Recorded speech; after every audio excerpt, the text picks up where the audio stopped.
జిలాండియా అనేది గోండ్వానా అనే గొప్ప సూపర్ ఖండంలో ఒక భాగంగా ఉండేది.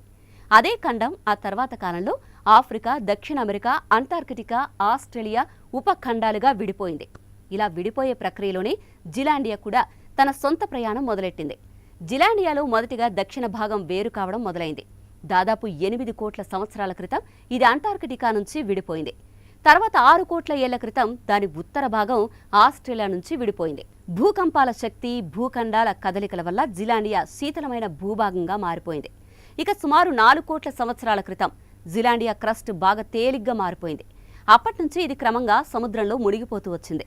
న్యూజిలాండ్ లాంటి కొన్ని భాగాలు మాత్రమే ఇప్పటికీ నీటి మీద కనిపిస్తున్నాయి. మిగిలిన మొత్తం ఖండం మాత్రం నీటి లోతుల్లో దాగి ఉంది. ఇప్పటి వరకు కేవలం ఊహలకే పరిమితమైన ఈ ఖండం కథకి ఇప్పుడు శాస్త్రీయ ఆధారాల రూపంలో కొత్త మలుపు వచ్చి చేరింది.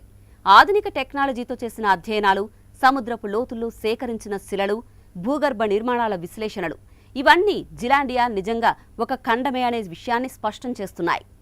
మరోవైపు జిలాండియాపై రోజురోజుకు కొత్త సమాచారం బయటకొస్తోంది. శాస్త్రవేత్తలు ఆధునిక పరికరాలతో సముద్రపు లోతుల్లో అధ్యయనాలు జరుపుతున్నారు. ప్రత్యేకమైన డ్రెడ్జింగ్ టెక్నిక్లతో జిలాండియాకు చెందిన రాళ్లను తీసుకొస్తున్నారు. కారల్ సీ వరకు విస్తరించిన భాగాల్లో చేసిన సర్వేలలో కీలక విషయాలు వెలుగుచూశాయి.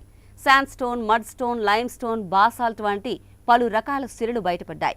ఇవి కేవలం రాళ్లు మాత్రమే కాదు, జిలాండియాలో ఏ సమయానికి ఏ పరిస్థితులు ఉన్నాయో చెబుతున్న సాక్ష్యాలు.